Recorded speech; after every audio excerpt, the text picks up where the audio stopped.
गफलत में बंदे नर जाग रे जाग जाग। शब्द सैन सतगुरु की पहचानी पाया अटल सुहाग रे। शब्द सैन सतगुरु की पहचानी पाया अटल सुहाग रे। नित्यानंद महबूब गुमानी परगट पूर्ण भाग रे परगट पूर्ण भाग रे। और बात तेरे काम ना संतों शरण लाग रे। के सोए गफलत में बंदे जाग जाग नर जाग। सत साहेब कर जोरों विनती करूं धरूं चरण पे शीश। गुरु राम देवानंद जी महाराज ने दियो नाम बख्शीश। कोटि कोटि सजदा करूं कोटि कोटि प्रणाम। चरण कमल में राखियो मैं बंदी गुलाम।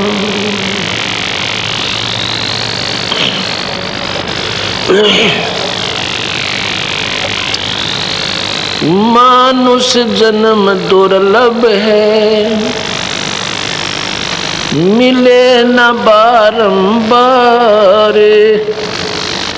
तरवर से पत्ता टूट पड़े वो बोर न लागे डर। कबीर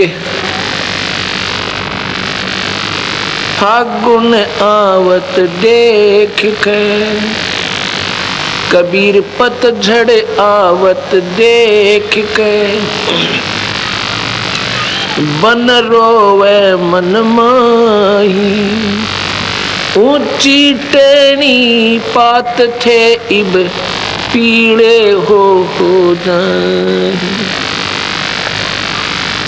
तरवर कबीर तरवर कहता पात से सुनो पात एक बात। यहाँ की यह रीति है एक आवत एक जाते। सतगुरु बंदी छोड़ भगवान कबीर साहब एक उदाहरण के द्वारा हम अज्ञानी जीवों को समझाना चाहते हैं। नादानों, आप काल लोक में रह रहे हो।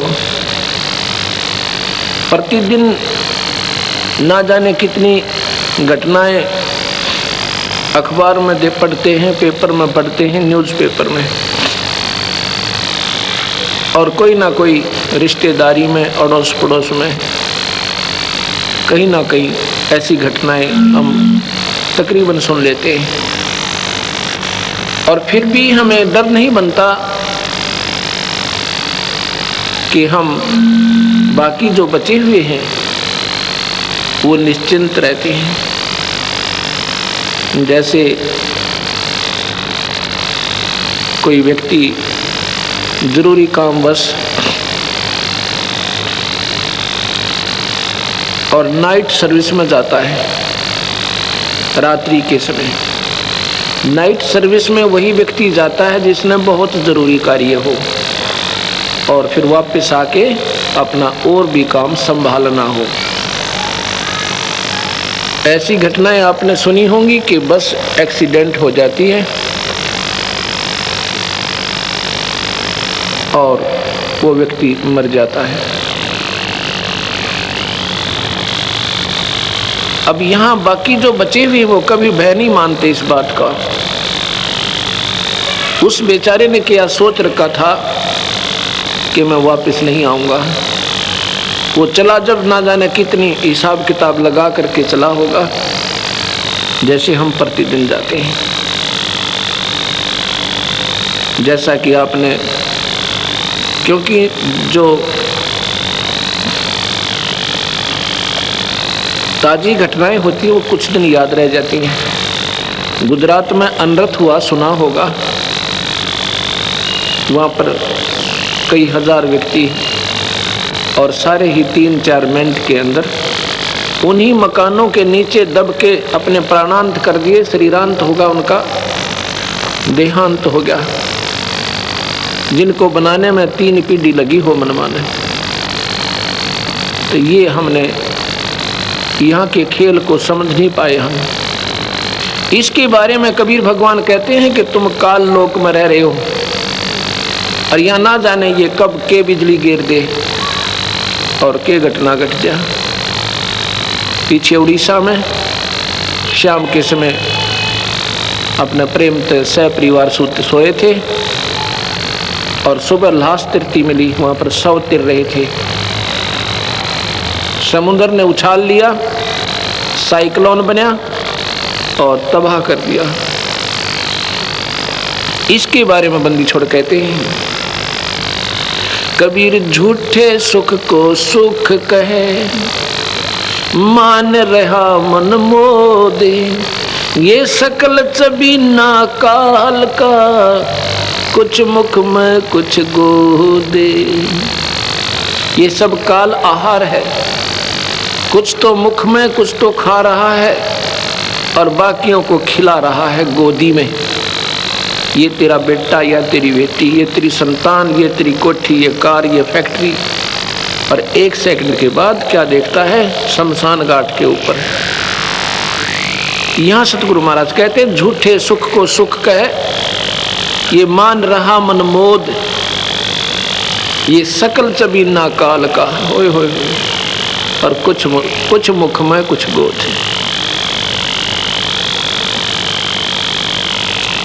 क्या कहते हैं बंदी छोड़? कबीर पतझड़ आवत देख के, बन रोवे मन माही, ऊंची टेढ़ी पात थे अब पीले हो जाए। जब पतझड़ आती है, वो पत्ते जो सारा वर्ष बड़ी मस्ती मारते हैं, ऊंची ऊंची टहनियाँ को ऊपर फड़फड़ फड़फड़ और बड़ी मस्ती में रहते हैं, अब वो पीले होते हैं और गिर जाते हैं और अलविदा कर जाते हैं। ऐसे ही ये शरीर, अब हमारे सफ़ेद बाल हो गए, ये टोकन आ गया ऊपर तक। ईश्वर का इशारा है कि सावधान हो जा, अब कभी भी टिकट कट सके, कभी भी जा सकते हो यहाँ से। और वैसे तो यहाँ इस काल की मर्जी है, कभी भी कुछ कर सकता है। पर यो तो पक्का संकेत है कि पीले पत्ते हुए ना और टूट के गिरे ना, उसी समय गिर जाएंगे, अर्थात कभी भी जा सकते हैं।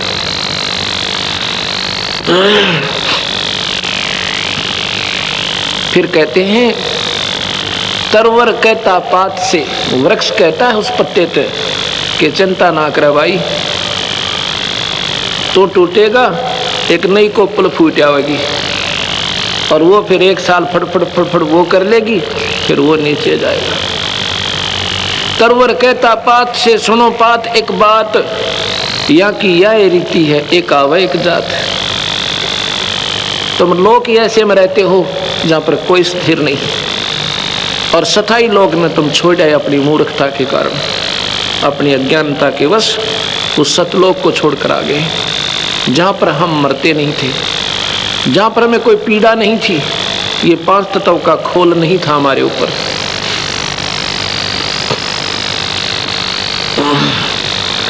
फिर क्या कहते हैं बंदी छोड़? बेटा जाया खुशी हुई, पुत्र हुआ, बड़ा आनंद मनाया, खूब बजाए थाल, आवन जावन लग रहा, जो कीड़ी का नाल। पुत्र हुआ, खुशी मनाई, राजाओं के बाजे बजे, बैंड बजे, भेरी और सहनाई बजी। गरीब आदमी ने उसकी रीस करी, थाली बजाई, मेरा बेटा हो गया। सतगुरु महाराज कहते हैं, कहाँ प्रसन्न हुए नादान, यो तो आवन जावन लगा हुआ जो कीड़ी का नाल। आपने चींटी देखी होंगी, वो लाखों की संख्या में इधर भाग रही हैं, लाखों की संख्या में इधर भाग रही होती हैं, वो कीड़ नाल दिखाई देता है ना, आपने कभी देखा हो? उनको 1 मिनट की फुर्सत नहीं होती। तो ऐसे ही 1 लाख प्राणी यहाँ से रोज जाते हैं और 1.25 लाख नीचे नारे मनुष्य शरीरधारी, और तो गिनती नहीं, कीड़े मकोड़े कितने मरा। ये मनुष्य 1 लाख, ज़्यादा भी हो जाए कोई, बाकी सतगुरु ने ऐसा ही लिखा है। तो यहाँ कहते आवन जावन लाग राज्यों कीड़ी का नाल।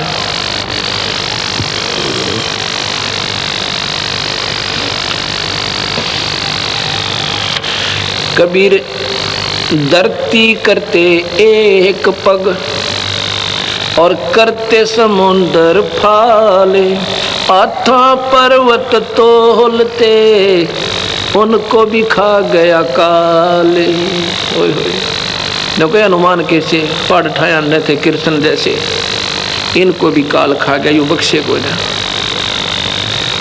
क्योंकि केवल यहाँ से बचने का एकमात्र तरीका कबीर भगवान का आसरा, वो भी पूरे शरण के द्वारा, पूरे संत के माध्यम से। कबीर साहब ने बार बार यही कहा है कि झूठे गुरु के पक्ष को तजत ना कीजिए कान, और वो मुक्त नहीं होता वो प्राणी, वो भुगते चारों खान, फिर 84 में आ जाएगा। केवल सूखे कबीर पंथ की फीत लगा लेने से जीव काल से नहीं बचेगा। अपने घर पर मूर्ति रख ली, हम बहुत परंपरा से कबीर पंथी हैं, पंथी नहीं हम। पंथी जब होंगे तो सही संत मिलेगा और नाम सहारा मिलेगा। जब हम सतगुरु से जुड़ जाएंगे फिर काल हट जाएगा, और सतगुरु हमारे सिर पर छाया रखेगा, बच्चे बच्चे के साथ होगा। एक कहानी सुनाता हूँ सतगुरु की, क्योंकि ये परम पिता है, ये अपने बच्चों के हमेशा साथ रहते हैं। मैंने सुबह भी बताया था, हरियाणा के अंदर 7-7.5 वर्ष के अंदर 1.5 लाख संगत हो गई है कबीर पंथ की, बिल्कुल फ्रेश, बिल्कुल नई। क्योंकि परमात्मा ये हमारा कोई कबीर साहब कोई व्यक्ति विशेष के लिए नहीं या जाति विशेष की नहीं है, लेकिन हम पंथी जल्दी बन जाते हैं। अब यहाँ लगा हुआ ना, कबीर साहब के बारे में जानकारी दी जा रही है, साहब का फोटो है, तो काल ने आम जीव के मन में ये धारणा भर दी, यहाँ तो कबीर पंथी ही जाते और मत जाना। ये बीमारी और बढ़ दी, क्योंकि काल ने तो जाल डालना है किसी प्रकार जीव सतगुरु के मार्ग से वंचित रहे। सतगुरु महाराज कहते ना हम हिंदू ना मुसलमान, हम तो एक मानव जाति के उद्धार के लिए आए थे भाई। और यहाँ कुछ दिनों के हम हिंदू हैं, कुछ दिनों के मुसलमान, फिर मर के मनमाना के गधे बनाएंगे। कहे कि हम यहाँ सूख की फीत लगा रखी है। तो हरियाणा में सतगुरु की बहुत महिमा, बच्चे बच्चे के मुंह पर सामने बैठ कर सारा परिवार जो है आरती करता, जो हम करते हैं, और दिन में भजन करते हैं, सतगुरु की वाणी का पाठ करवाते हैं, और अपने आप को पिछले बीते हुए समय को याद कर कर रोते हैं कि परमपिता मुझे ये मार्ग पहले क्यों नहीं मिला, हम इतने दिन भ्रमते और भटकते रहे। तो वो कबीर पंथी नहीं थे, अब वो कबीर पंथी हो गए। क्योंकि पंथ क्या है? सतगुरु के अनुसार साधना करना, उनके पद चिन्हों पर चलना, that is known as the पंथ। और पंथ कोई नो सीमा थोड़ी है किसी की। तो वहाँ बंदी छोड़ भगवान कबीर साहब की इतनी अजब महिमा है। वैसे तो मालिक सब जगह है, बिजली के गुणों का सबको ज्ञान है, और उसके गुणों की गाथा गाते कि बिजली पंखा चलाती है, बिजली पानी निकाल देती है ट्यूबवेल से, बिजली आटा पीस देती है और बहुत से काम बिजली करती है, दूध रिड़क देती है, कपड़े भी धो देती है बिजली आजकल।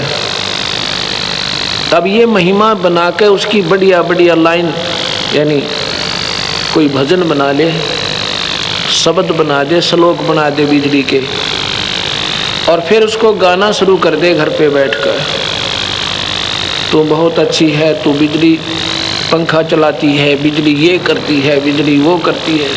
ये तो गुण बिजली के हैं जो तुम गा रहे हो। वो बिजली लाभ देगी कैसे? वो प्रोसीजर इससे बिल्कुल न्यारा है। वो तरीका ही भिन्न है जिससे बिजली लाभ देवेगी कैसे। कनेक्शन लेना पड़ेगा, उसका फॉर्म भरना होगा, वो पूरी फॉर्मेलिटीज़ करनी होंगी, और फिर वो जब मीटर लग जाएगा, कनेक्शन मिल जाएगा। जो गुण गाया करते थे बटन दबाओ लाभ लो। ऐसे सतगुरु की महिमा गाने वाले संतों की कमी नहीं। मैंने सुबह भी बताया था, कबीर पंथ में शिष्य कम है, गुरु गणे। और वो शब्द गाते हैं, सतगुरु की महिमा सुनाते हैं, कहते हैं फलाना संत सतगुरु की बहुत बढ़िया बानी जानता है। अरे सतगुरु की बानी तो ये लिख रखी कबीर साखी, ये बढ़िया और घटिया क्या होती है? वो तो एक टेप रिकॉर्डर है जो उसने घोटका के सुनाने लग रहा, वो तो एज ए टेप रिकॉर्डर का काम कर रहा है। और इसमें लिखी हुई सारी ये घटिया नहीं होती सतगुरु की बानी, और उसके मुंह से कोई बढ़िया नहीं बन जाती है। हाँ, हम अलगोजा, हम कान के विषयी हैं, हम सबर पसंद करते हैं। सतगुरु ने कहा है कि कबीर हरि के नाम बिना ये नार कूतिया हो, गली गली भौंकत फिरे टूक ना डाले को। अब इसने सुनकर कलेजा धड़कना चाहिए कि हम कुतिया बनेंगी, और कुतिया बनकर के सलूक होगा अपने साथ। ये डर तो लगा नहीं? कहते नहीं, इस महाराज का बढ़िया गला नहीं था, वो फलाना बहुत बढ़िया सुनाओ था। अरे कोई बात हुई या? तुम तो नशे में हो, फिर आपके हृदय में आप नशा नहीं उतरा आपका। जैसे मैंने दिन में कहा था, कोई मुझे आकर कहे कि आपके चोरी हो गई, और मैं कहूँ कि उसने बढ़िया नहीं बताना आया, आप बताओ। फिर वो गा के बताए आपका चोरी हो गई, तो अच्छा लगेगा। कलेजा धड़कना चाहिए था कलेजे में, और चल पड़ना चाहिए था उसी समय उठकर। अगर शराब ना पी रखी होगी, न सही आदमी कह सकता है इसने अच्छा नहीं सुना, आप सुनाओ। ऐसे ही ये इतने दुख की बातें, और फिर कहते नहीं वो अच्छी सुनाता था। तेरा गजब हो, तेरे हृदय में जगह नहीं बनी ईश्वर की, इसलिए फलाना अच्छा दकड़ा अच्छा तो ये है। उसी समय दर्द हो, उसी समय हृदय के अंदर कसक उत्पन्न हो, और त्याग दे बुराई, लग जा सतगुरु चरणों में, अपना कल्याण करवा ले, तो बात हुई। तो ऐसे ही हम गाने और बजाने पर नहीं उलझना चाहिए। तो जो प्रसंग चल रहा था वहीं फिर आते हैं कि सतगुरु की जो महिमा है,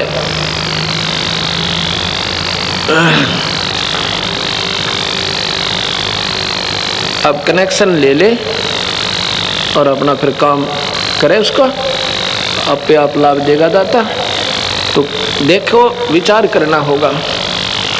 सतगुरु महाराज सन 1398 में,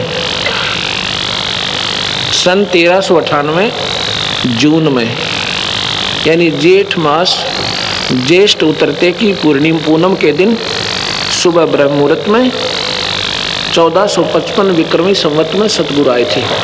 ये तो हम उनके कलयुग की एक प्रत्यक्ष, उन्होंने एक जीवन यहाँ एज ए मैन, एक व्यक्ति की तरह जीवित रह कर दिखाया था।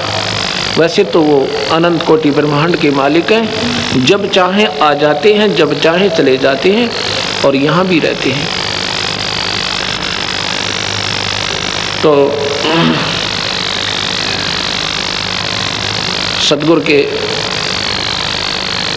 बारे में जो हम जानकारी आपको देना चाहते हैं, उस समय उनके 64 लाख शिष्य हो गए थे, 64 लाख। और दूसरे किसी को नाम देने का भी आदेश सतगुरु ने नहीं दिया था।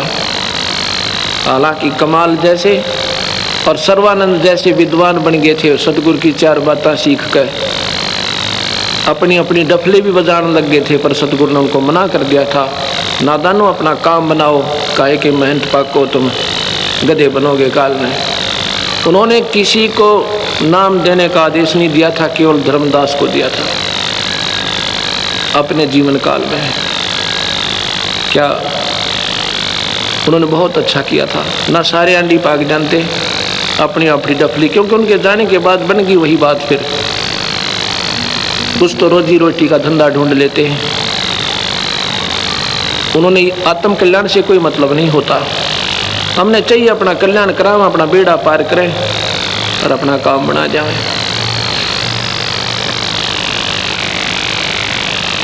क्योंकि भले ही हमें जानकारी भी हो जाए सतगुरु के बारे में और हमें ये भी ज्ञान हो जाए ये पूर्ण परमात्मा है और हम बताने भी लग जाए दुनिया को, पर हम उसका लाभ नहीं दे सकते। हम केवल प्रचार कर सकते हैं, लेकिन केवल प्रचार से भी सतगुरु की बात बने कोई ना। ज्ञान हो गया कि पूर्ण परमात्मा है, उसको पाने की विधि आपके पास है, नहीं तो आप यूजलेस, व्यर्थ। ये तो संत जिनके पास शब्द शक्ति होती है और उनको आदेश होता है नाम देने का, वो अगर आपको उपदेश देते हैं उनका उपदेश फलेगा, अन्यथा नहीं फलेगा। क्योंकि सतगुरु फिर शब्द शक्ति से अपने अंशों से जुड़ता है। बातें बताने वाले बहुत अच्छे मिल जाएंगे, वक्ता भी बहुत अच्छे होंगे आपके, एक से एक बढ़िया बोलने वाले भी मिल जाएंगे आपको, पर वो रोग नहीं काट सकते आपका, वो आपको कुछ नहीं दे सकते। कैसे? मुख्यमंत्री के आने से पहले मुख्यमंत्री का कहीं पर प्रोग्राम हो, उनके आने से पहले वक्ता धरती और आसमान मिला देते हैं। इतने बढ़िया लेक्चर देते हैं, इतनी बढ़िया स्पीच देते हैं, लेकिन उनका पल्ला कुछ नहीं। वो तो मुख्यमंत्री आएगा और जनता अपनी अर्ज करेगी, एक शब्द कहेगा, अच्छा भाई सड़क बना दो। कहते हैं कि स्कूल नहीं है, कन्या स्कूल बना दो, उसके शब्द में शक्ति है। और वह सूखे ढोल पीटते थे पहले, उनके पास कुछ नहीं था। ऐसी बातों के बताने वाले, शब्दों के गाने वाले, कबीर साखी को बड़े ढंग से बताने वाले संतों की कमी नहीं है, पर शब्द शक्ति के बिना वो जीव को कुछ नहीं दे सकते। स्वयं भी धोखे में, इसी करके कबीर पंथ फेल होने जा रहा है। ये 3 लोक के भगवानों का डंका पीट रखा और वाह वाह हो रही है, इस परम पिता का, परम शक्ति का, और किसी को ज्ञान भी कोई ना। कोई तो कहता है ये तो संत थे, कोई कहता है तो भक्त थे, कोई कहता है ये तो एक मामूली से जीव थे। क्योंकि लाल की परख जौहरी करता है, आम व्यक्ति नहीं कर सकता। 10 के नोट में बच्चा बता देगा, क्योंकि उसके आम व्यवहार में है कि बहुत बढ़िया अच्छी चीज़ है, ये काम आने वाली वस्तु है। और लाल को आम व्यक्ति नहीं बता सकता। कोई कहे ये 9 करोड़ रुपए की कीमत रखता है, यकीन नहीं हो सकता, क्योंकि वो उनके व्यवहार में नहीं है।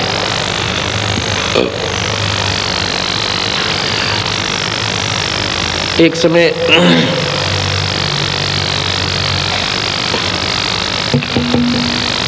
हरियाणा का मैं जिक्र कर रहा था अपने कबीर भगवान की महिमा का। सतगुरु महाराज किसी व्यक्ति विशेष के नहीं है।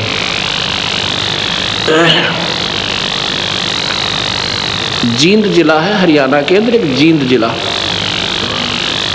उसमें एक श्यामा दीक्षित नाम के राजस्थान के रहने वाले एक बहन है, उनके पति का नाम नवरत्न दीक्षित है। वो राजस्थान के अजमेर साइड के ही रहने वाले, शायद पता नहीं गंगानगर साइड के। और वो दिल्ली के अंदर उन्होंने अर्बन स्टेट में कोठी बना रखी है।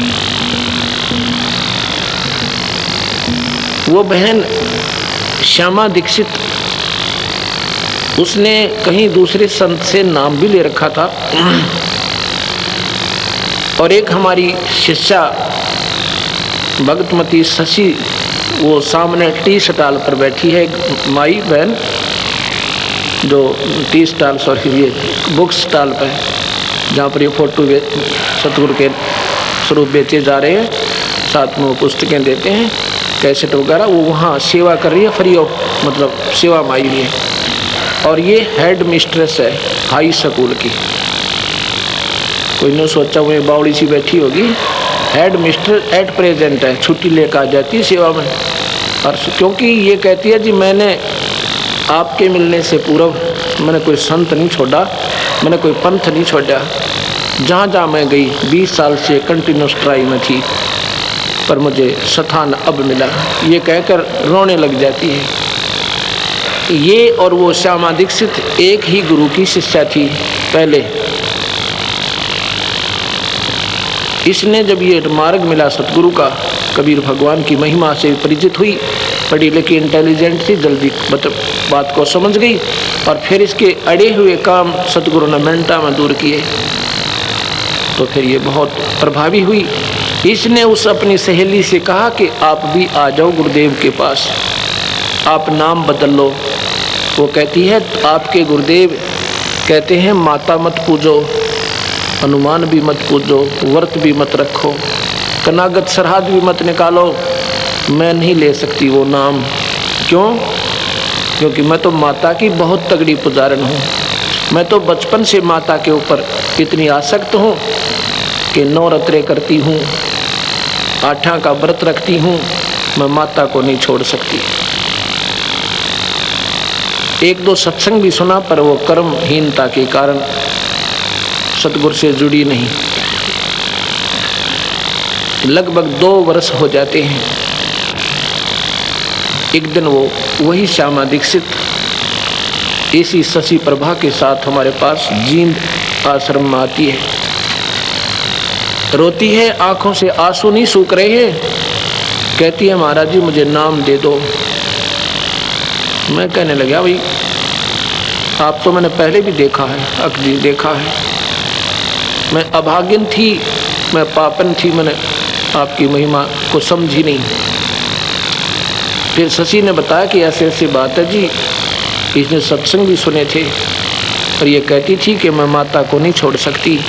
मैंने कहा आज भी माता को तूने त्यागना होगा, वो प्रोसीजर जो सीधी जो साधना तू करती है ऐसे नहीं करना, हम देंगे उस माता की पूजा जैसी तूने करनी है ऐसे करेगी।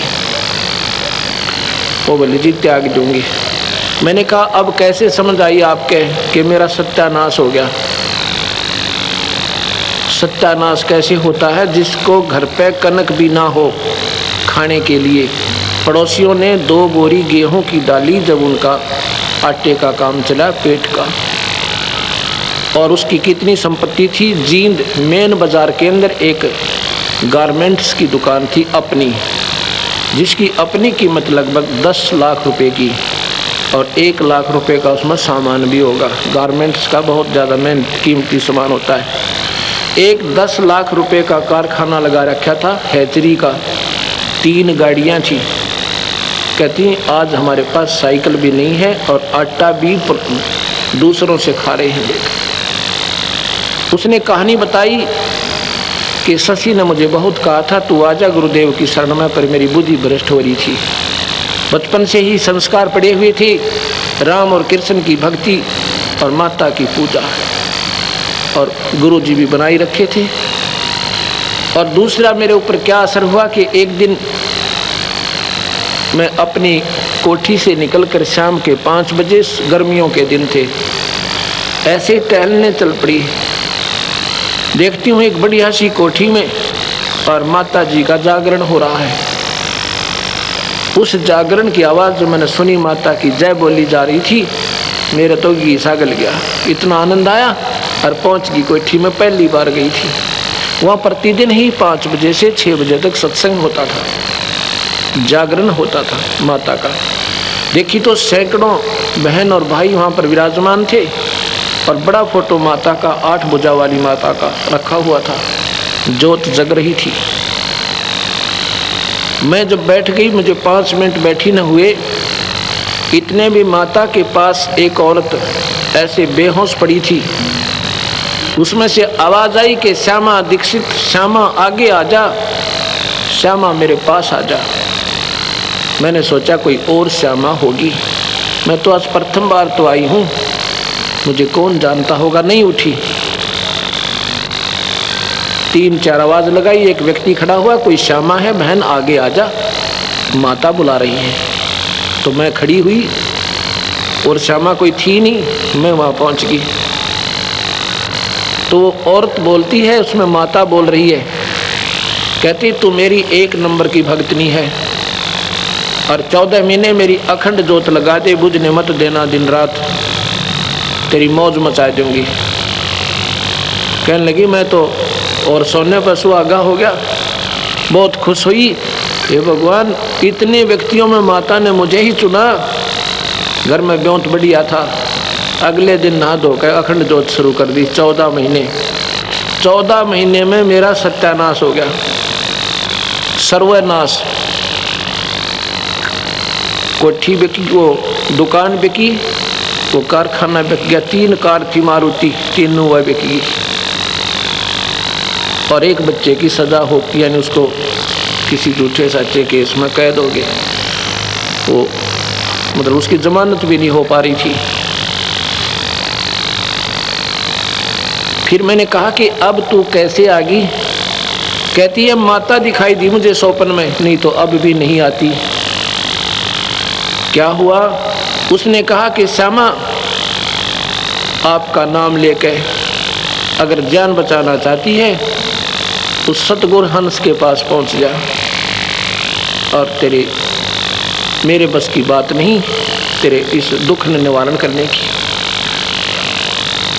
आप शायद नादान ये सोचोगे महाराज अपने सतगुरु की महिमा ही गाने के लिए बातें बना रहे होंगे। कतई नहीं, जितना मैं बोलूँगा 1% भी गलत नहीं होगी और सोच आपकी अपनी होगी।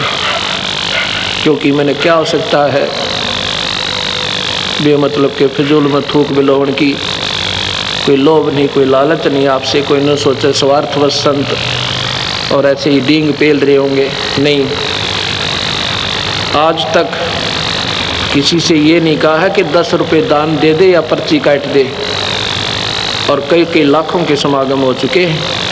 सतगुरु अपने हंसों को तैयार रखता है। कबीर साहब कहते हैं जो मांगे सो बढ़वा के ये दर दर फिरे अज्ञानी, और जोगी जोग संपूर्ण जिसका मांग ना पीवे पानी। संत मांगा नहीं करते, उनका वो तो दुनिया के घर भरा करते हैं। तो मैंने उससे कहा, नाम ले लिया। कहती है उस दिन मैं रोटी नहीं खाई थी, सारा दिन अन्न नहीं था हमारे घर पर, जिस दिन नाम लिया। आश्रम में खाना खिलाया, ये सभी को कहा जाता है भंडारा सतगुरु का भोजन पाओ। फिर एक भक्त हमारा, उनके वहाँ हम चाय पीने गए, वो साथ गई। सारा दिन हमारे साथ रही, रो रही थी। 3 दिन इंतज़ार किया था उसने मेरा, मैं नहीं जा पाया था किसी कारणवश। कहती है जी मैं रो रो के वापस जाती थी आश्रम से कि मैं बहुत कर्महीन हूँ, क्योंकि मुझे भगवान नहीं मिल सकते। नाम लेकर गई थी। 1 हफ्ते के बाद उसका लड़का रिहा हो गया, बरी होगा। अब उन्होंने लगभग 1.5 वर्ष हो गया नाम लिए ना। 3 लड़के और एक उसका पति और वो स्वयं, उन चारों को नौकरी मिल गई सतगुरु की कृपा से, और उनकी वो मौज होगी। अब वो रोती है और दुनिया को कहती है ये तो सतगुरु फ्री में देता है, ये लाभ तो आपको फ्री ऑफ कॉस्ट। जो असली मूल दुख आपका जन्म और मरण का, वो सतगुरु काटेंगे।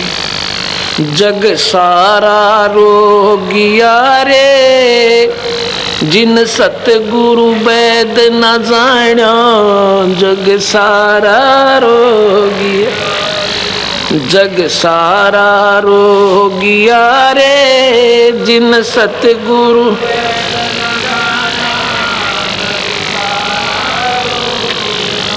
जग सारा रोगिया रे, जिन सतगुरु वेद न जाण्या।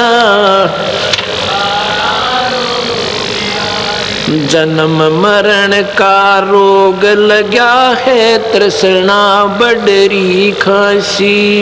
जन्म मरण का रोग, तृष्णा बडगी खांसी। आवागमन की डोर गले में पड़ी, काल की फांसी। जग सारा जिन सतगुरु वेद न जाण्या। जग सारा रोग, जग सारा रोगिया रे,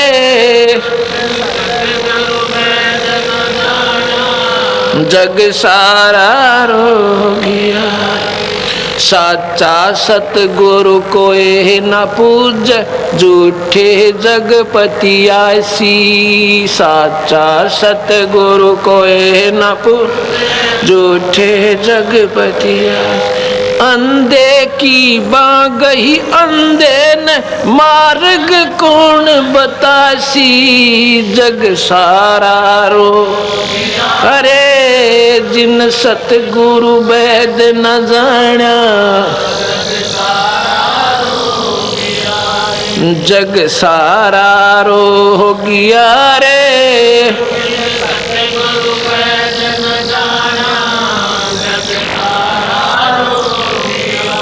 देखा देखी गुरु से होगे, किया न तत्व विचारा। देखा देखी गुरु से होगे, किया न तत्व। गुरु शिष्य दोनों के सिर पे काल ठोके पंजारा। जग सारा, अरे जिन सतगुरु वेद न जाण्या। जग सारा रोगिया रे,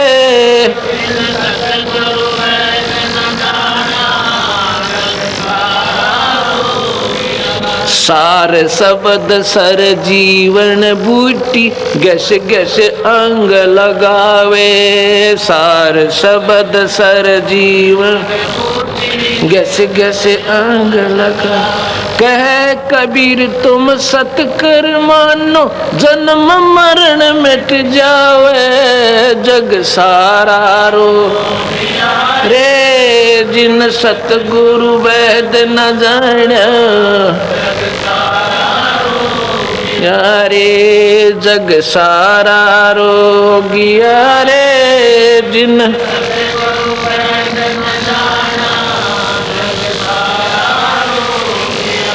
सार शब्द सर जीवन बूटी, गस गस अंग लगावे। सार शब्द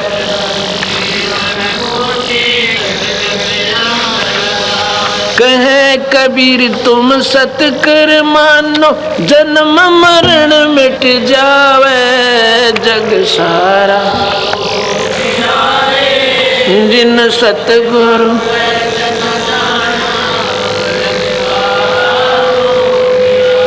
सत साहिब। अब जो मैंने आपको बताया कि वो परिवार अगर उससे कोई मिला है, जिसके पास भी जाता है जाती है, वो पूरा परिवार, सारे परिवार ने नाम ले लिया। जहाँ भी वो जाकर कहते हैं कि अगर आपने अपनी जिंदगी सफल करनी है, इस संसार में भी अगर अपने सुख चाहिए तो सतगुरु शरण में जाओ। और परलोक का बेरा ज्ञान तो अब हुआ, हम गलत साधना कर रही थी।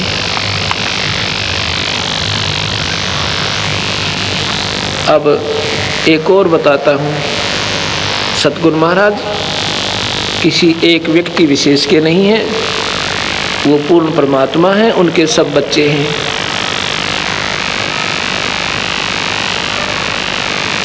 उसी जींद जिला में पटियाला चौक पे एक रमेश नाम का, रमेश जैन अब मैं क्या कहना चाहता हूँ, क्योंकि कबीर साहब ने जो बातें कही थी कि तुम सब की साधनाएं गलत हैं, क्योंकि ना तो तुम अकॉर्डिंग टू द शास्त्र कर रहे।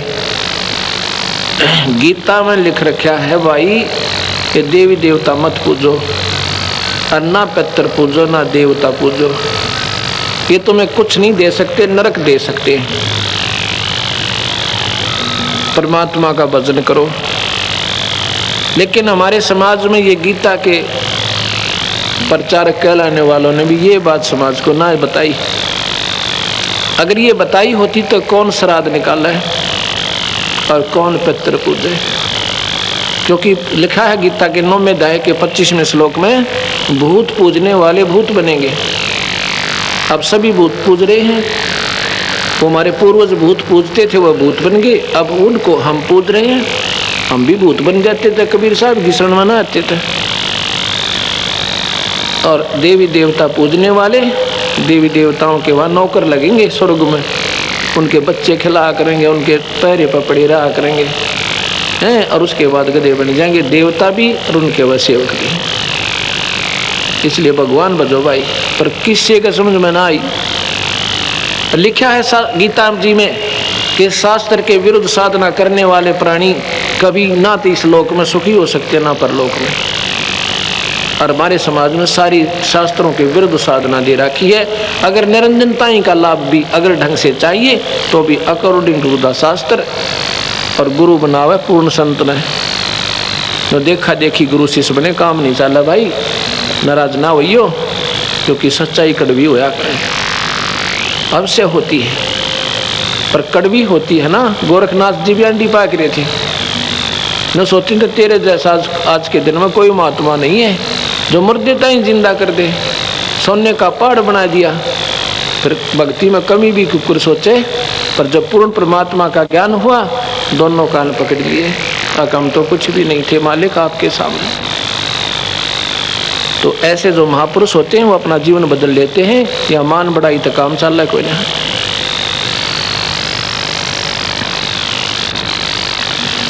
तो जो हम कहना चाहते थे आपको, सतगुरु महाराज कोई व्यक्ति विशेष के नहीं है। गीता जी में भी ये लिखा है कि तो अगर हम निरंजनता ही का तक का भी लाभ चाहते हैं, काल तक का, क्योंकि गीता में काल भगवान कहता है मैं काल हूँ, और अपनी साधना बताता है ऐसे करो अर्जुन, गुरु बनाओ और भाई ओम नाम का जाप करो, और साधना मत करो, केवल एक ईश्वर की साधना। फिर कहता अर्जुन तने पूर्ण मुक्ति चाहती है, उस परमात्मा की शरण में चला जा। गीता के 18वें श्लोक का 40वां 18वें अध्याय का 40वां और 62वां श्लोक प्रमाण देता है। अध्याय 8 का 9, 10 और 11 प्रमाण देता है, पढ़ के देखो। और पूरा का पूरा 13 और 14 अध्याय और 15 अध्याय उस परमात्मा के बारे में पूरा प्रमाण दे रखा है, उस अविनाशी ईश्वर के बारे में। उसका भजन करो भाई, पूरी मुक्ति वो देगा, और वो सबका पालन करता है, वही सबका जो है ना परमात्मा पूज्य है। लेकिन हमारे समाज में उल्ट साधना डाल दी। वो रमेश जैन, उसके घर में 5 सदस्य है, 6 सदस्य है, 2 लड़के 2 लड़की और 2 स्वयं। एक बड़ी लड़की, दूसरे नंबर की, और फिर 2 लड़के जुड़वा। जब वो सतगुरु की शरण में आए इस दास के माध्यम से, वो छोटे लड़के जो जुड़वा हैं वो 7 वर्ष के थे। उस समय उस परिवार की क्या हालत थी, बड़ी से छोटी लड़की, उसको मिर्गी के दौरे पड़ते थे। मिर्गी, उस समय वह लगभग 10 वर्ष की होगी। दोनों लड़के जब से जन्म से पैदा हुए थे, उनके ऊपर लगभग 3 लाख रुपए वो स्वयं बताता था लग चुके, और ट्रीटमेंट चल रहा था। उसकी पत्नी का नाम कमलेश है, उसको दमे की बीमारी थी, दमे की बीमारी थी। जब उसने नाम लेने के लिए वो आए, किसी सेवक ने बताया, मैंने उसको कहा कि आप जैन हो? कहा जी। तो आप थानक में भी जाते हो? हाँ जी। अब देखो, पूजा किस लिए करते हैं? हम गोली किस लिए खा रहे हैं, कैप्सूल किस लिए ले रहे हैं? ट्रीटमेंट के लिए कि बीमारी कट जाए। अकान जी, जब बीमारी आपकी कट नहीं रही तो आप दूसरे डॉक्टर के पास जाइए। अकान जी, जाना ही पड़ता है। तो फिर क्या करोगे? जो वो डॉक्टर कहे ये कैप्सूल खाओ, ये छोड़ दो, तो तुम पहले खा रहे हो, इनको मत खाना, तो आप क्या करोगे जी? छोड़ दूंगा और नए खाओगे ना जो वो देगा। अकान जी, बस ऐसे ही है। मंदिर में भी जाते हो? अकान जी, मंदिर में भगवान है? अकना जी, क्यों मैं जाते क्यों हो? जाता था ही भी नहीं जाऊं। भगवान होता तो मेरी बिरान मट्टी ना होती, हम बहुत जाते थे। आप जैन धर्म में भी गए हो, वहाँ भी संतों से मिले हो? कि मिले हैं जी खूब। उन्होंने जो कहा हमने सब कुछ किया। और गुग्गा पीर भी पूजा, हनुमान जी भी पूजते हैं। और फिर भी यह दुर्गति तुम्हारी, और भैया तो समझ में ना आती। सब कुछ कर रहे हैं और फिर दुख न्यू का न्यू। अब अगर तुमने सतगुरु शरण में आना है, सब पूजाएं त्याग दो, केवल जो हम कहें ऐसे करो, अपने भगवान का भजन करो। ये तो तुम्हें जन्म मन से छुटवा होगा। और जो तेरे घर पर कह रहे हैं, इसको फ्री में ठीक करेगा जाता है, क्योंकि ये पूर्ण परमात्मा है। ये तो मुफ्त में रूंगे में देते हैं कि ये भोली आत्मा इस दुख के पहाड़ से हल्का होने से शायद भगवान बचेगा। वैसे तो नहीं भजा जा सकता। उस दिन उसने कहा जी जैसे आप कहोगे वैसे करेंगे। पक्के जैनी थे हम, एक नंबर। पर आज मैं तौबा बोल चुका हूँ। एक दुकान है सपे उसकी, ये हार्डवेयर की, और पेट गुजारा तो दूर रहा, शर हो गए लाखों रुपया दुनिया की, कर्जा हो चुका है। उस दिन उस पर पूरे परिवार ने नाम लिया, पूरे परिवार ने नाम लिया। बीड़ी शराब मांस तम्बाकू कभी नहीं छूना। कहते जी मांस अंडे तो हम खाते नहीं, शराब भी नहीं पीते और ना बीड़ी पीते, ये तो हम पहले से ही नहीं करते। वह बहुत अच्छा। एक दिन भी अगर पी लिया ना, ये नाम खत्म होगा। और पूजा नहीं करनी। अगर एक दिन भी दूसरी पूजा कर दी तो हमारा नाम खत्म हो जाएगा, नाम नहीं रहेगा तुम्हारे पास। सतगुरु अपना हाथ उठा लेंगे। कबीर साहब कहते हैं 100 वर्ष तो गुरु की पूजा, एक दिन आन उपासी, वो अपराधी आत्मा पड़े काल की फांसी। 100 वर्ष गुरु के अनुसार साधना कर लीजिए। एक दिन भी अगर माता डोटली हनुमान जी की वहाँ पर आरती गाय दी, सतगुरु हाथ नहीं आपके ऊपर रखेंगे। वो अपराधी आत्मा कहते हैं फिर नरक में जाएगा। बहुत समझाते हैं, पर ये इतने डरे हुए हैं लोग, काल ने इतने दुखी कर रखे हैं, घबरा जाते हैं अपने बच्चों की खैर के लिए। काल की पूजा करते करते भी खैर नहीं रहेगी आपकी, क्योंकि वो खैर के लिए थोड़ा ही पाल रखा उसने तो खाने के लिए पाल रखा है। खैर तो सतगुरु के चरणों में हो सके, होगी, पक्का होगी, और कहीं नहीं होगी। उन्होंने जी नाम ले लिया। 9 महीने तक, उसी दिन 15 दिन के अंदर अंदर जब सच्चे, क्योंकि दुखी प्राणी जब सब जगह से हताश हो जाता है, वो सतगुरु चरणों में रुकता है। 9 महीने तक ना वो उसकी पत्नी का दमा, दोनों बच्चे स्वस्थ, लड़की की मिर्गी ठीक है। अब आप न सोचोगे ऐसा, क्योंकि जो परमात्मा की महिमा से परिचित नहीं है वो लोग, वह सूखे, वो अपनी फिजूल की व्यर्थ जो है अपना जीवन गंवा रहे हैं। जो ये कहते हैं ऐसा नहीं हो सकता, वैसा नहीं हो सकता, हमने ये प्रदर्शनी लगा रखी है। कमाल को जीवित किया बंदी छोड़ने, कमाली को जीवित किया। रामानंद की गर्दन काट दी थी सिकंदर लोधी ने, हाथ के सपर से जीवित कर दिया। कई अनाड़ी कहते हैं लाभ मैं मारूंगा माखी, जीवित कर दे। अरे हम कौन करने वाले, मालिक करते हैं। कहते हैं ऐसा हो ही नहीं सकता। जो ऐसा कहते हैं वो भक्त नहीं है, उनमें अंश नहीं है ईश्वर का। भक्ति तो नजदीक भी नहीं उन लोगों के। एक समय की बात है, दो भक्त जो है साधना कर रहे थे। एक 40 वर्ष से, एक 4 वर्ष से। एक दिन कहते हैं नारद जी आ जाते हैं। नारद जी ने देखा जो बड़े 40 वर्ष से साधक थे, बड़ा शील स्वभाव, इतनी लंबी दाढ़ी हो रही, बड़ी बड़ी जटा, और बैठे जमा मस्त। बड़ी चर्चा हुई सतगुरु के बारे में, भगवान के बारे में, बहुत आनंद आया। उसके बाद वो दूसरे के पास जाते हैं जो 4 वर्ष से साधना पर लगे थे, उससे भी बातें होती हैं। ऐसे सिलसिला कई महीने चलता रहता है। एक दिन नारद जी ने भगवान विष्णु से कहा कि भगवान वहाँ पर आपके नाम पर 2 कुर्बान हो रहे हैं, आपके ऊपर पूरी आस्था रखते हैं दाता। कबीर साहब बोले उनमें से एक है भाई सही आस्था वाला, एक नहीं है। अब वो होगा जी जो 40 साल से लग रहा है, नहीं वो नहीं, वो दूसरे वाला। अब नारद जी ने सोचा आज भगवान रॉन्ग स्टेशन पकड़ के दिखे, इतने बढ़िया महात्मा को 40 साल से आपके नाम पर कुर्बान उसको कह रहे हैं, ये भक्त नहीं है। और दूसरा काल का बच्चा उसने कहा यो महात्मा है, यो सही भक्त है। भगवान के मुंह की तरफ देख रहा है नारद।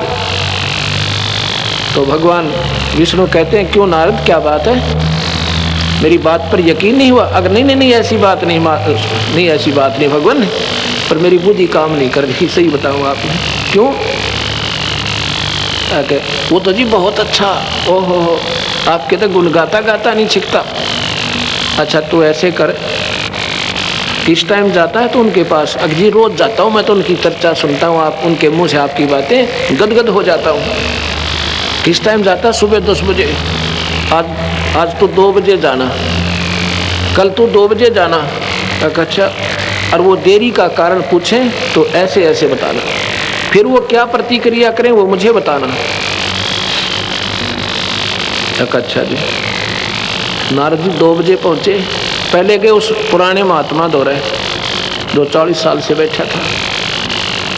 वो कहता है ए रिसीवर, आज इतनी देर लगा दी? ओहो, आप आते हो ना, बड़ा आनंद आता है, ईश्वर चर्चा करते हैं, आपके मुख कमल से भगवान की चर्चा सुनकर गदगद हो जाता हूँ। तो नारद जी कहने लगे भाई क्या बताऊँ, कुछ देर होगी। क्या कारण था? कि ऐसे ऐसे कारण था, भगवान विष्णु ने एक सुई की नोक के अंदर से, सुई का जो होता है ना धागा डालने का कहाँ, उसमें से हाथी निकाल दिया। वो कहता है नारद जी क्यों झूठ बोल रहे हैं, ऐसी बात कहो जो कि तलवा लागती हो, ऐसे गप्पे नहीं मारा करते, तुमने तो बैठा रखा देश का, ये भक्ति भ्रष्ट कर रखी है। वो लाल हो गया जियो तक, और 40 साल वाला महात्मा। नारद जी का वही भाई नो सोची भगवान तो साची के थे, ये तो जमाए डांगर है, इसने कहेगा ना मेरा, जब भगवान पे विश्वास ही नहीं था क्यों बैठा है डले डोन की खातर। फिर गया दूसरे के पास, उसने भी कारण पूछा कि रिसीवर बहुत लेट आ गए, आपसे तो हमारा इतना लगाव बन गया, आप नहीं आते तो आनंद नहीं आता है। वो कहता है भाई क्या बताऊं, कहूँ तो डर लगा है, और ना कहूँ तो डटा ना जा मेरे पे, रुका नहीं जाता। बता दो फिर क्या बात हुई? कि भाई ऐसे ऐसे भगवान विष्णु ने सुई की जो है ना धागा डालने वाला, उसमें से हाथी निकाल दिया। और भाई मैं तो देख इस इंतजार में बैठा रहा, कैसे निकालेंगे। वो कहता है ए नारद जी, वो सारी पृथ्वी ने निकाल दे, ये तो एक अच्छी की बात करी आपने। उस महात्मा की उस 4 साल के साधक के चरणा में सिर टेक दिया नारद जी ने। धन है तेरी माँ ने जिसका जन्म लिया। जो भगवान पर विश्वास नहीं करते उनका कोई फायदा नहीं भक्ति करने का। और ये ऐसे नहीं वैसे नहीं, ये भगवान की डिक्शनरी में नहीं है। परमात्मा जो चाहे सो कर सकता है। अगर ऐसी आस्था है तो भक्ति कर रहे हो, ना तो डरे ढो रहे हो।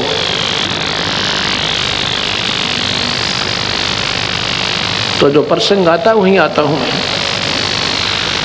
एक बार फिर क्या आ जाती है, 9 महीने के बाद उस रमेश जैन के परिवार में आपत्ति फिर आ जाती है। वो सारे बीमारी, बच्चे भी बीमार, सिविल हॉस्पिटल में एडमिट, और उस कमलेश का दमा और उस लड़की को मिर्गी फिर पड़े। मेरा वहाँ पर 1 हफ्ते के बाद जाना हुआ जींद आश्रम में। मेरे पास वो सारा परिवार आया, कहते हम तो मर गए जी। तो उससे पहले हमारा एक सेवक चला गया उनके पास। उससे कहने लगे हमें तो बहुत दुख हो गया। फिर आपत्ति आ गई, ज्यों की तो होगी बात, पता नहीं क्या कारण है। उसने कहा तुमने कोई गुरु मर्यादा तोड़ी है, कोई नियम नहीं निभाया। अक नहीं, रमेश जैन को मालूम नहीं, वह लड़की गड़बड़ करी, वह कमलेश गलती कर गई। और उसको उसके पति ने मालूम नहीं था। वो ठीक कहता जी हमने कोई ऐसा कानून नहीं तोड़ा सतगुरु का, जो उन्हें नियम बताए थे हम बिल्कुल ठीक चल रहे हैं। और 9 महीने तक हमें कोई तकलीफ नहीं थी। अब पता ना क्या हो गया। तो वो घर चला जाता उससे पूछता बहन तू सच्ची बता दे, नहीं ऐसा नहीं हो सकता। जो परमात्मा 9 महीने तक तुम्हारा दुख निवारण कर सकता वो सदा के लिए भी कर सकता है। कहा जी ऐसा तो है। पर फिर उसने देखा पीछे बरंडे के अंदर एक कुछ जंतर मंत्र से कर रखे। उससे पूछा ये क्या किया है तूने? वो कहती भैया ये गुग्गा पीर की पूजा कर दी मैंने। अब वो बोला वो गुग्गा पीर फिर बढ़ गया था। वो गुग्गा पीर काट दिया था मुश्किल से सतगुरु ने, वो काल वो गुग्गा पीर फिर आ गया तुम्हारे। जिसने पूछोगे वो तो आवेगा भाई। तो फिर वो रमेश बहुत नाराज होता अपनी पत्नी से कि तूने जुल्म कर दिया, ऐसा क्यों किया, मुझे बताया क्यों नहीं? वो कहती है पड़ोसन आई थी और कहने लगी नाम तो हमने भी ले रखा, हम तो सारी पूजाएं करते हैं, और गुग्गा पीर ना पूजा ना, हमारे रिश्तेदार का लड़का मर गया था और मैं तो डर गई। और पूजा करते जब खूब बीमार रहा करते, जब गुग्गा पीर गीत गया था तेरा, तो यह समझते बार बात हो जाती है। सारे परिवार ने, मैं बोला तो मेरे पास आए, फिर उन्होंने अपनी गलती मानी कि दोबारा उपदेश लो और फिर दूंगा नहीं, एक बार माफ़ी हो जाएगी। सतगुरु से हम भी रोएंगे और तुम भी रोना। उस परिवार ने दोबारा फिर उपदेश लिया। आज 5वां वर्ष लग गया उनको, 6ठा लग गया है। 95 में नाम लिया था 1995 में। उस परिवार के ऊपर कोई किसी प्रकार का दबाव नहीं, और बल्कि नई कोठी बना ली और दुनिया को कहते फिर हैं अगर पृथ्वी पर कहीं भगवान है तो कबीर साहब। बोल सतगुरुदेव सत्संग। तो इस प्रकार अपने इष्ट पे पूरा विश्वास रखो। जिनके लिए तुम भागा दौड़ कर रहे हो ना, वो तो मुफ्त में सुख देगा आपको, फ्री ऑफ कॉस्ट। और जो पार से भरा कष्ट अपना ज्ञान नहीं, वो हम बता रहे हैं जो ये निवारण करेंगे। आपको तपस्या पर नहीं जाने देंगे, धर्मराज आपका लेखा नहीं करेगा। गरीबदास जी कहते हैं सतगुरु शरणा आके धर्मराज डर कैसा। कबीर साहब की शरण में आके धर्मराज का भी डर कोई ना। किनको? जो सत्य नाम और सार नाम उपासना कर रहे हैं। बाकी बात बनानी है, बेशक कबीर पंथी बने रहो, ठागा ठोकेगा नरक में, चाहे संत हो और चाहे भाई भगत हो, क्योंकि नाम से जीव का छुटकारा होना है, नहीं तो बात नहीं बनेगी। इस प्रकार अपने परमात्मा पर पूरा विश्वास रखें। अब हम आपको सतगुरु की आगे महिमा बताते हैं, क्योंकि सतगुरु की महिमा तो अब शुरू करूँगा। अभी तक तो भूमिका बना रहा था और दिन रह गया एक महीना अगर कंटिन्यूस कबीर साहब की महिमा गाऊं और 6 घंटे हो जाते हैं रोजाना, और फिर भी पूरी नहीं हो सकती, क्योंकि हम इस परमात्मा की महिमा से अवगत नहीं थे। ये कोई लंबी चौड़ी कथाएं, वो हजारों वर्ष पुरानी कहानी नहीं है। आज की प्रत्यक्ष बताऊंगा, और ये 550 वर्ष पुरानी बातें सतगुरु की, जो आज भी पीढ़ी दर पीढ़ी मिल सकती हैं। वहाँ पर वो प्रमाण, वो अवशेष बकाया है। आपने सुना होगा, एक समय की बात है,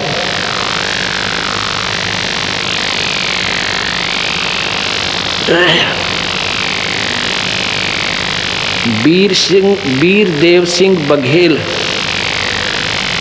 काशी नवाब, उन्होंने अपने बाग में सत्संग करवा रखा था। ये राजा लोग कैसा जागरण करवाते हैं, कैसा सत्संग करवाते हैं। मेरे जैसे किराए के संत उनको आमंत्रित कर देता है और वो पूजा के लालच में इकट्ठे हो जाते हैं और उनको कहता है वहाँ बाग में बैठ के सत्संग कर दो। और अपने चेले चपटे हुए बैठे होते हैं, उनके नौकर नाकर वो आकर बताओ जी इसने बहुत बढ़िया अच्छी बातें बताई, इसने बहुत अच्छी बताई, इसने बड़ा बढ़िया गाना गाया। जो उनको आकर कह देते हैं ये अच्छी सराहना कर देते हैं, उसको औरों को 1-1 रुपया दक्षिणा देता है, उनको 10-10 दे देता है और वह कूदते जा। फिर ना राजा के कोई असर ना उनका कोई कल्याण। ऐसे सत्संग हो रहा था, सत्संग हो रहा था और कबीर भगवान भी जा बैठे, क्योंकि वो साधु बैठे सारे बड़े बड़े आसना पे, उनके गद्दे ला रखे। राजा घर में कमी क्या की थी, 2-2 गद्दे बिछाकर बढ़िया चादर बिछा रखी उनके नीचे, और भगवान जाकर नीचे बैठ जाते हैं। क्योंकि जिस लाल ने भले ही जमीन पर रख दे, लाल ने भले ही किसी फटे पुराने कपड़े में बांध दे और चाहे तिजोरी में रख दे, उसकी कीमत उतनी ही रहती है, वो कम नहीं होती। और कौड़ी ने चाहे अलमारी में धर ले, चाहे तिजोरियाँ के तीसरे ताले के अंदर रख ले, उसकी कौड़ी कीमत रहेगी, ज़्यादा नहीं होती। साहब बैठे हैं और वो महात्मा लोग अपनी अपनी गा रहे हैं। जब सभी ने अपने अपने सत्संग सुना लिए, एक कहता है भगत जी आप भी सुनाओ। परमात्मा को तो भगत जी कहते हैं। कहते हैं भगत जी आप भी सुनाओ। कहते हैं महात्मा ने सबको सुना ही दिया, बाकी छोड़ा ही कोई नहीं, क्या सुनाओ। नहीं नहीं आप भी सुनाओ कुछ। सतगुरु बोले मैं सुनाऊंगा ना, यहाँ कोई नहीं रटेगा, सारे भाग जाओगे। नहीं नहीं ऐसी क्या बात है, सुनाओ। क्यों नहीं सुनाएंगे। ईवा कोई तो रामकृष्ण के गुण गावे, को हनुमान जी के गुण का बता रहा, और कोई देवी की महिमा, अपनी अपनी डफली अपने अपने राग। सतगुरु ने फिर शुरू किया, सारी कहानी बताई। कहते हैं भाई ये ब्रह्मा विष्णु महेश भी नासवान परमात्मा है, ये 3 लोक के ईश्वर हैं, इनको भी काल खाएगा और तुम सब काल के मुंह में हो। उस पूर्ण परमात्मा का भजन करोगी और पूरे संत तक लेकर जब बात बनेगी। वो तो जी लाल हो गए सारे। कहते तू कौन कहाँ से आ गया है, क्या कृष्ण से भी बड़ा है कोई। मैं कहूँ था ना भाई मेरी एक नहीं सुनोगे, क्योंकि दर्द होता कड़वी चीज सुनकर। एक उनमें से चल गया, राजा के पास जाता है, कहता जी एक सिरफरा आया हुआ है और पता नहीं क्या क्या कहता है। कहता है ये कृष्ण जी से ऊपर कोई शक्ति बताता है और अपने आप को कहता है मैं खुदा हूँ, मैं अल्लाह हूँ, मैं भगवान हूँ।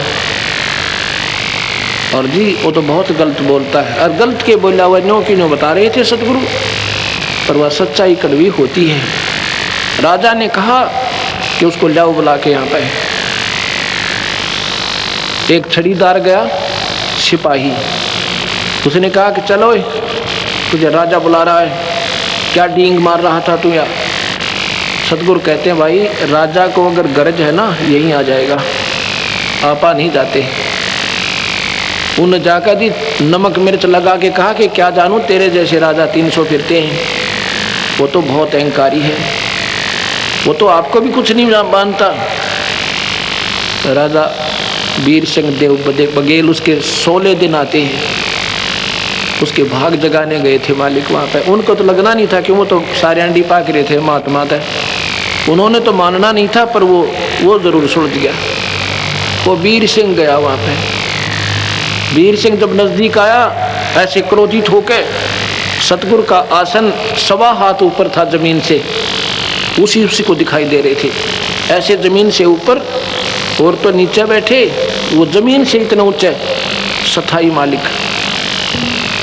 अब वीर सिंह का तो पानी पड़ गया, चरणों में दंडोत प्रणाम किया। बख्श दो मालिक, बख्श दो। हमारी इतनी औकात, सब एक सीधी में लंबे हो जा तो।